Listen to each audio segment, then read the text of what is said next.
খালেদা জিয়ার প্রার্থী তারেক রহমানের প্রার্থী খন্দকার আব্দুল মুক্তাদিরের সালামটা ঘরে ঘরে ভোটারদের কাছে পৌঁছানো এবং ভোটারদেরকে দানের শীষের পক্ষের দাওয়াত দেওয়া।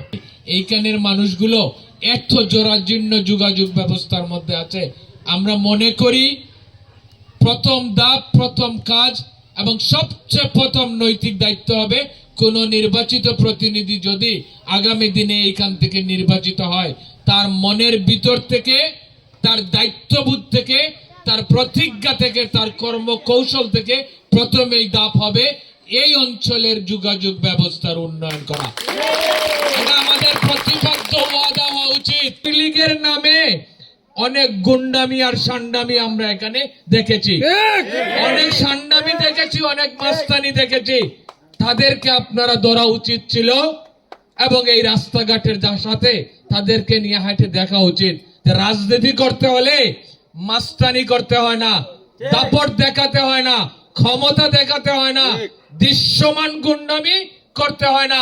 রাজনীতির আসল অর্থ হলো মানুষের উন্নয়ন করা, মানুষের যাতায়াত, মানুষের জীবন ব্যবস্থা, মানুষের স্বাস্থ্য, যোগাযোগের উন্নয়ন করা।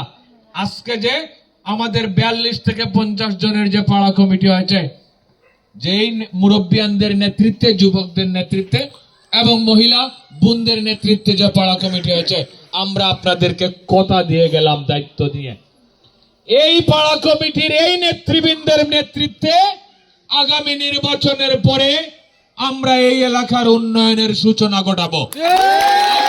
এলাকার মানুষের যোগাযোগ এবং রাস্তাঘাট, কালভার্ট, ড্রেনের উন্নয়নের সূচনা আমরা এই নেতৃত্বে ঘটাবো। কিন্তু আপনাদের প্রতি ছোট্ট বিনীত অনুরোধ থাকবে, এই মানুষগুলার নেতৃত্বে যেন আপনারা দানের শীষটাতে ভোটটা দেন। আপনারা আমাদেরকে দেবেন, আমরা আপনাদেরকে কথা দিয়ে গেলাম, আমরা আপনাদেরকে দেব।